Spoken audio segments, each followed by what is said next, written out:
Hello, Hello. I Rafi Stern. Welcome to the Scrabble channel. I Thank you for having me. I congratulate you for winning the O division in California Open. It is not an easy achievement. There were around 30 or 40 people in the A division. I think there were like 44 maybe, 42, Okay. around there, yeah. Okay, yeah. So that is not an easy achievement, and even I am sure former national champions were also playing, like Joe Egley. I know him because he has been there for so long. So congratulations, and tell me how you got started with your Scrabble journey. I started playing when I was a kid with my family, as many people do. And then I read Word Freak. And as a lot of people who read Word Freak around that time who were into Scrabble, I realized, oh, there's tournaments, there's a big scene, it's exciting. Maybe I want to try it. So when I was in 8th grade, I started playing with my friend Nigel, not Nigel Richards, but another very good Nigel Peltier. Okay. And he was like in my class in middle school, and we would play each other after school. Okay. And we started playing online. We would battle all the time. Oh, God. And then we decided, no, let's try tournaments. Okay. So Yeah.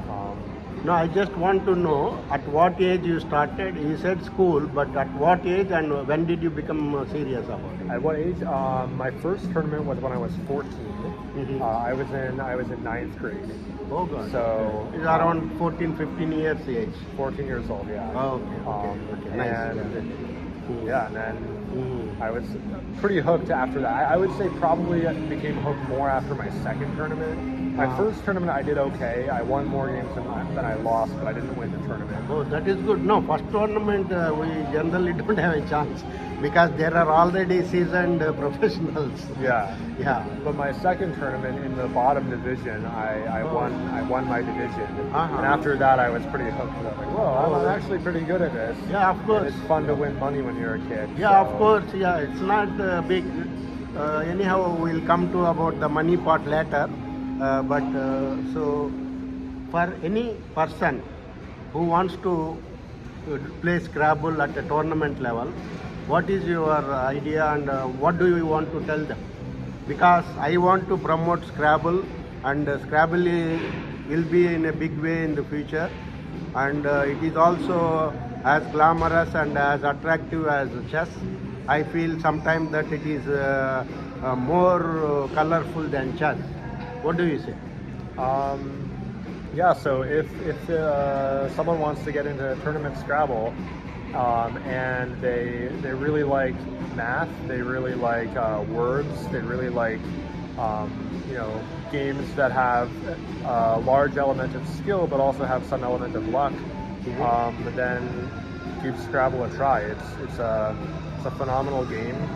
The patterns are really incredible. The preparation in the end game, when you can know exactly what your opponent has, and it's still hard to know what to do. It's a game that anyone can play, and people of all levels can enjoy tournaments and enjoy the club scene and enjoy improving and getting better. Okay, but how does a new player or newcomer get started with the game? I would recommend for new players to come check out a Scrabble club, where people who've been playing for a long time can teach you the rules of competitive play. You have to hold the bag a certain way to make sure that you're not looking inside. You have to play with a clock, which is a little bit intimidating for a first-time player. But once you get the hang of it and you realize a lot of the nuance of the strategy, where understanding just a few small things can make you much better. If you understand, hey, don't waste a blank for only a few points. Don't waste an S for only a few points. Don't hold on to the Q forever. The Q is a bad tile. A lot of new players will learn just a few small tricks, and then be much better just from a few tips. Okay, but I feel QI is there in your dictionary also. Yes. So once QI became playable, then things became easy for us. Yeah. The Q isn't as bad as it was, but the Q is still terrible, Yeah. and you don't want to hold on to it forever because I know, but there are nine I's. So That is there is true. a chance that you can get an I when you have a Q. So Yes. it is playable, maybe not in the hot spots, but somewhere you can play and get rid of it. yes. Okay. But basically, Mhm. yeah, it's just there's so much to learn in Scrabble, and anyone who enjoys playing the game with their family and friends Mhm. can benefit and enjoy playing a little bit more competitively too. Yeah, so that is what I'm saying. So maybe you can tell the newcomers to start with 2-letter words and 3-letter words because they are very useful to play parallelly and to score more. Yeah. Yeah. The 2 and 3 letter words are incredibly important. If you understand how to parallel a play, Mhm. make 2 or 3 small words at the same time. That's Okay. a quick way to learn how to get a lot of points. Okay. Yeah. So you have been on the tournaments in close to 10 years or 15 years? 20 years. 20 years. 20 Okay. years. Yeah. So you mean to say that it takes so many years to come to like championship level? Um, I would say that you can get to championship level faster than that. Mhm. I've been at I think I first got over 2,000 in rating around like 13 years ago, 14 years ago. Okay, okay. So it took around 7 or 8 years, but I've gotten a lot better since then too. But it's so incremental after that. Okay. Like and it takes a lot of study, a lot of practice, and I a lot know. of maintenance. So, Could I ask you like what is your current rating? in NASPA, it probably just went down because I had a bad tournament. It was like a little over 2010. It was like 2012, 2013, something like that. Okay. But you are still in the 2000 category. I don't know. Maybe after today I might not be. I went 2 and 4, so I might lose. I might be at like 1995 or 1998. Okay. And then in WIGPO, I had after the California Open, I think I'm like 2071 or 2077 or 2071. something. Okay. Yeah, I'm like 2070 something in WIGPO. So what is the like a difference between the ratings for CSW players and TWL or O players? The rating system is the same. But I feel I see that Nigel and some other top players are in the 2400 or 2300 categories. Yeah. On what basis So- they are much highly rated compared to O players or TWL players? So the rating system has a mechanism such that if you do extremely well in your very first tournament, your rating will be inflated higher than it makes sense. Okay. Because your initial rating is your performance rating. Mhm. So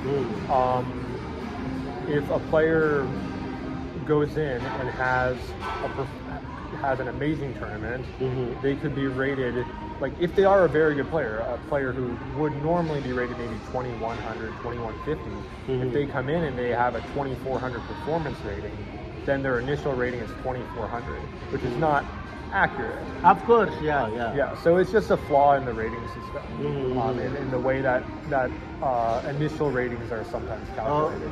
By luck, if he beats a higher rated player, his rating jumps, I understand. Yeah, but really only works if it's your first tournament under a rating system. Afterwards, It makes sense and it evens out. yeah, But you need to work hard to maintain that rating. I know that. yeah. It is not easy. So coming to California Open, so how did you prepare for it, and did you have any inkling that you would win the tournament? Well, I won it 3 times already prior. Okay. So I always think there's a chance I'm going to win the California Open. I've historically done very well. I've drawn really good tiles and I played well in it. And yeah, so I thought there was a chance, of course. And, Okay. and then I grew really well again, and I was finding Yeah, that good is players. important. Yeah. So yeah, and I won my 4th California Open. Oh, great. It is not easy. And okay, coming to the prize money. See, you have put so much efforts and you also want to gain financially. What do you feel about our game and why advertisers are not coming forward or they are not promoting our game? I think probably the biggest issue is that prior to pretty recently, it hasn't been. We haven't had the best live stream. Ah, So like okay, other yeah. games like chess Uh-huh. has been watchable on YouTube, watchable maybe even on TV. I don't know. But it's been broadcast a lot more. It's a little bit more exciting of a spectator sport for the general public, because in the past Scrabble was just annotated where all you could see was a board Okay. and the racks. We didn't have the commentators that we do now, who make the game much more exciting. Okay. But now with commentators like Will Anderson and Matt Canick and everyone else who has joined in on their commentary, it's getting to be more in the public sphere, and a lot of people who may have not known about Scrabble are starting to watch it. So now that there's more, now that it's more of a spectator sport, Okay. then there's, I could imagine there being more money. But it's taken a really long time for Scrabble to get to this point where we've had such a high level of commentary and live streaming. Not only that, I personally feel even chess is not physically people cannot go and watch them. Similar to Scrabble, because when chess players are playing, they don't want others to be come around and disturb them. So similarly, this is the situation. But why chess is getting more money and more sponsorship compared to us? Here's why. The chess was invented far, far, far before Scrabble. So people have been playing chess for hundreds and hundreds of years. I don't know when it was invented, but several hundred years ago, if not more. No, I understand it is from India. In India, it is called Chaturang. So that could be one of the reasons. But I just want to know, because our Scrabble boards and our Scrabble tiles and the different word combinations are more glamorous and attractive. So I personally feel that we should also get the cake of the sponsorship money, and professional Scrabbler should be encouraged. What do you feel about that? Yeah, it would be great if Scrabble had a lot more sponsorship. That would be wonderful. It's if someone wants to put in hundreds of thousands of dollars for tournaments, then that would be exciting. So yeah, why not? Okay. And also I want to ask you, generally people start with 2-letter words, 3-letter words, and most of the time English is your mother tongue. So Americans and English speaking countries may not have problem with the vocabulary. But what do you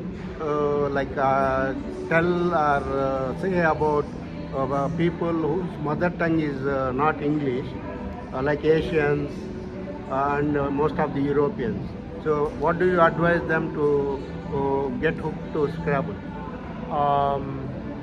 Yeah, it's a game of patterns, so you don't necessarily need to know English in order to be good at Scrabble.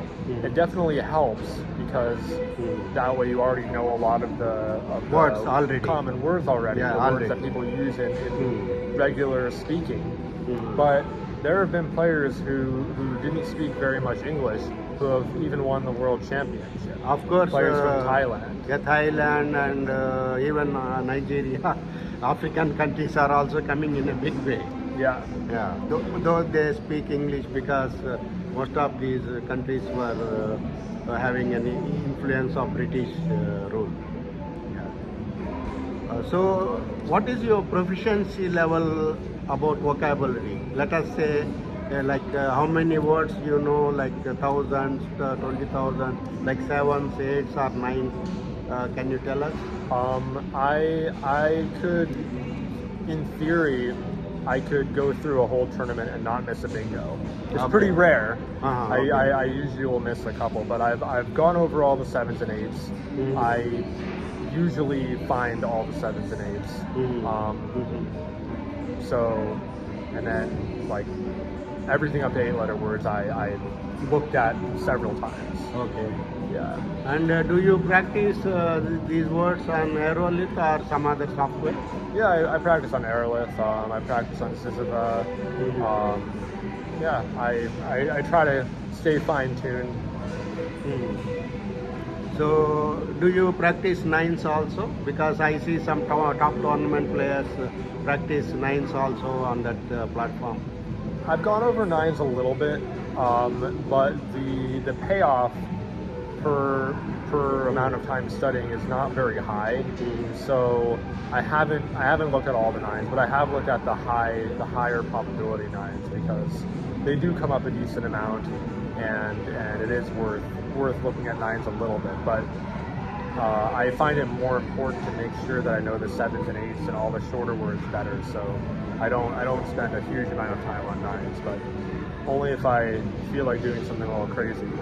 I noticed that the 9 letters are very interesting, but as you said, there is no payback. There's not much. There's not much payoff. There's a little bit of payoff. I have played 9s that I've studied, but if you study the low probability 9s, there's very little payoff. It's the high probability 9s are the ones that really that you can benefit from, especially ones that might be extensions to like 4 or 5-letter words. Those could come up sometimes. Okay, in your games, let us say you played 100 games, tournament games. So what is the probability of you to play a 9-letter words in these 400 games? How many games you have played? 9-letter words. I've probably played like a few dozen 9s in tournaments, but a lot of them are 9s that I already know, like just words that I know from English. Or it might be like an S hook on an 8. Yeah, like I haven't had too many times where there's been a 9-letter word that I didn't know that would have won me the game. But it happens, and it's okay. I benefit a lot more from studying the shorter words. But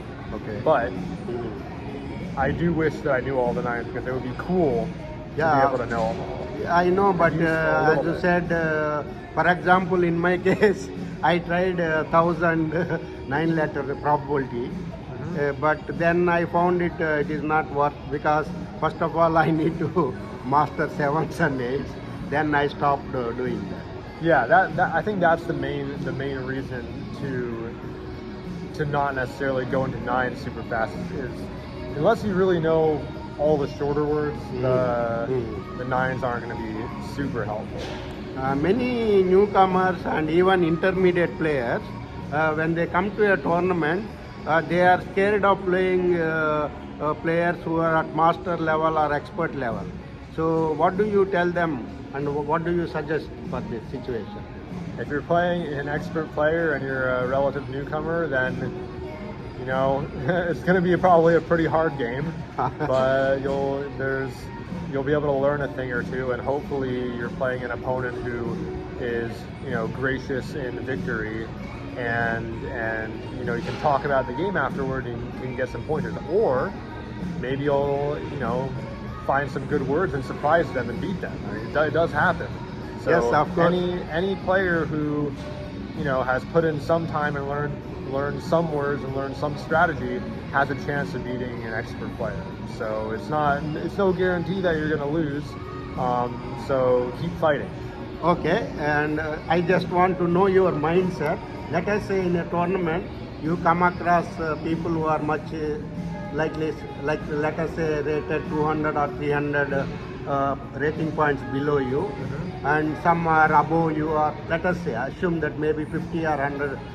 So how do you approach them? Like when, let us say you are playing a guy who is a 1700 rated player, and what is your mindset? Just try to play the best I can. And if I'm playing a 1700 rated player, they're going to play a little bit differently than if I'm playing a 2000 rated player.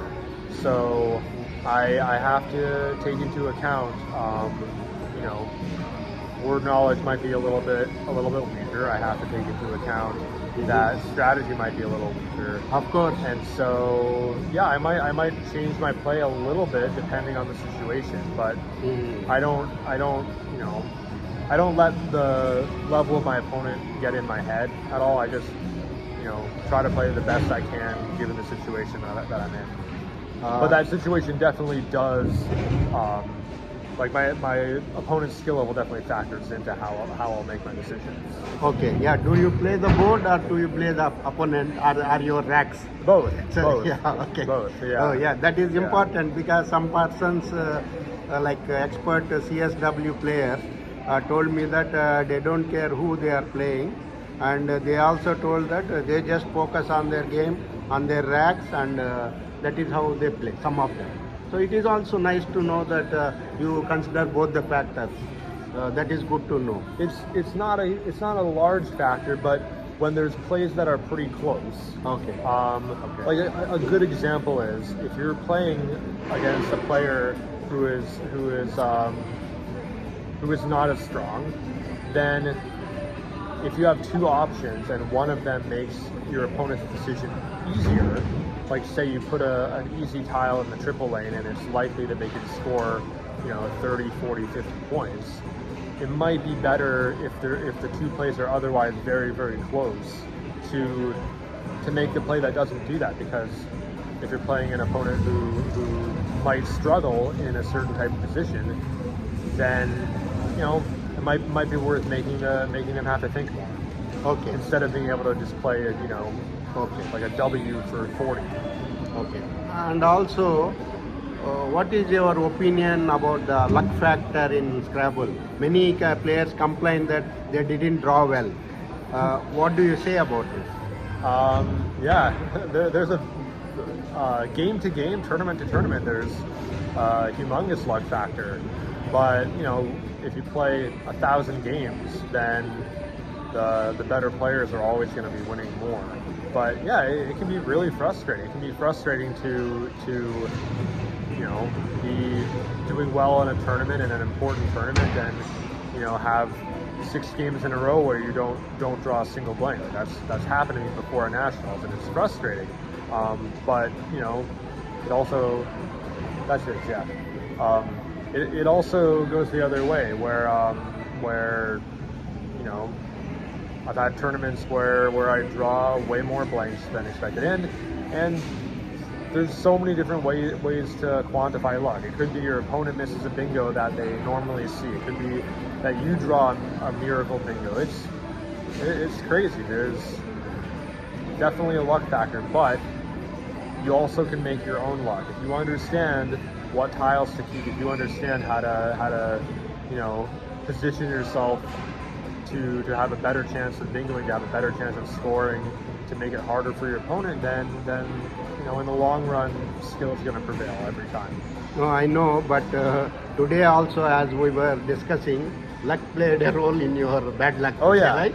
What do you say about that for the viewers? I guess I was due for a little bit of rough luck. I had three multi-days in a row that I did amazingly at. I had done well at most of the one days I've played in the last year. Yes. My turn to, you know, get bagged in a few games. After, you know, I won 18 out of 20 games at the California Open. It's my turn to lose 4 out of 6. Yeah, that is what I feel luck factor. Yeah. Yeah. And like, who knows? I mean, I could have also had a really good tournament again today, but you know, I'm not surprised that things didn't go so well today. You know, it can happen. That is what tile fairies were not favoring you today. Correct. They were not smiling on you. And I probably made a bunch of mistakes too. You know, there are probably things that I did that could have improved my chances, and maybe it would have turned around. Yeah. It is very nice talking to you, and congratulate you again for this California Open Thanks so much. O division winnership. And I encourage you to mentor other Scrabblers, and sure. make it more glamorous and more we need to attract more sponsors. What do you say about it? I say that's a great idea. Yeah. Yeah. See, I am promoting Scrabble in my own way. I am around 1500 rated player in Collins Division, CSW.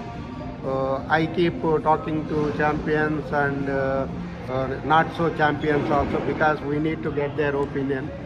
So that is why I am talking to Rafi, and he has been such a kind person to give me time, and thank you again. Yeah, thanks so and much. have a nice time, and thank you very much. Yeah, you too. Bye Thanks. bye.